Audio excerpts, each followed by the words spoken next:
So today we're going to have our first in a series of videos talking about the embedded whiteboard on the Q series. And in this video, we're going to talk about the basic whiteboarding tools on the toolbar down here.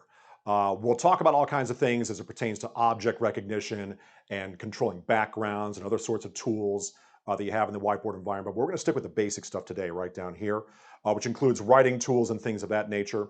And one of the things I want to point out too is notice that my background is a darker background because I'm on camera all the time. So I went ahead and I changed that. When you fire up the whiteboard, and if you've got it at the default settings, it'll come up with a white canvas.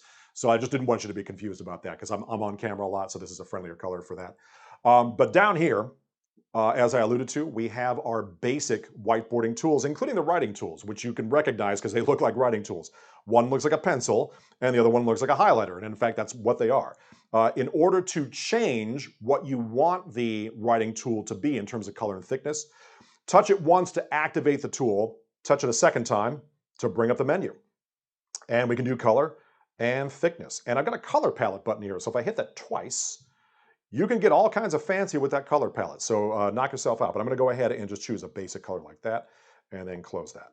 And then the next thing I'm going to do is take my thin writing utensil, because object recognition, according to its default settings, and yes, we've talked about that in other videos, and we'll talk about that also in videos down the road. But the way object recognition works by default is if I have a thin utensil, thin is right, like so, or draw or diagram or whatever. And then a thick utensil, such as my finger or the back of the stylus, that works too. I'm going to go ahead and touch, and that means select and move a thing. And that's how it works by default. And then if I want to erase, now I got an eraser button down there, and I'm going to talk about that, but I don't necessarily, because again of object recognition, I don't necessarily have to touch that button. So palm or fist, I like fist personally. Yeah, that means erase. Okay, so you don't have to touch that eraser button if you don't want to. However, if you do want to have more control over the eraser, because you saw that erased the whole thing, right? So the segment eraser is there by default, which is basically whatever that object is, that piece on the screen, that whole piece is going to get erased. But if I do this, I'm going to go ahead and draw another circle here, and I'm going to go to that eraser button. I'm going to hit it twice. Okay, now that gives me a choice between that segment eraser or this fine eraser. So I'm going to take my stylus again, and yes, you have more control over that. So if you want more fine control over, that was close enough. If you have more fine control over that, then you can make that happen like so. I'm a perfectionist, what can I say? So that does give you control over that by hitting that button twice and then choosing the one that you want. But it's the segment eraser by default, that guy right there. If we just want to get rid of everything on the screen, we've got a clear screen button right there. It's right next door. It looks like a screen with an eraser coming down on it. Hey, do you really want to do that? Yeah, I really want to do that. Hit the clear button, and there you go. So writing utensils, and then we have a couple of erasing and clearing tools right there. And then these two buttons here in the middle. So let's take a look at these. Now I've got a button here that looks like a box that has some shapes in it. Probably figure out what happens there. Yep, that's lines and shapes. So I'm going to choose a circle. Let's make that white. Take my stylus, and there you go. Nice and easy. If I want to fill it with color, I've got this button that looks a little bit like a bucket. I'm going to go ahead and choose that, and then choose that yellow once again, and then sure enough, yeah, I can fill those with color.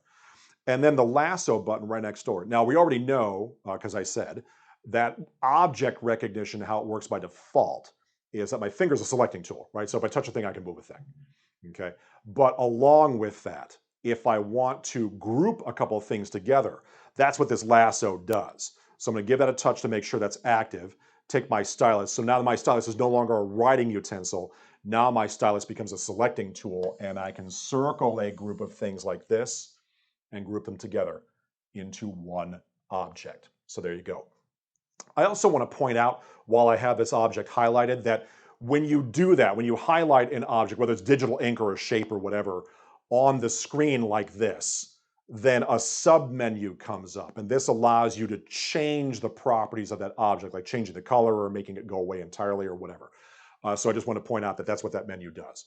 So we have the basic tools, the writing tools, lines and shapes, the selector, the eraser, and the clear screen. Last but not least, if I did something and I didn't mean to do it, so I'm going to go ahead and I'm going to clear this. Oh no, I didn't mean to do that. I totally did, but let's pretend that I didn't. I've got this button down here that looks like an arrow going whoosh that way. Hey, that means undo. So I can fix my mistake because I didn't mean to do that. Oh no, I really meant to do that. So I'm going to redo.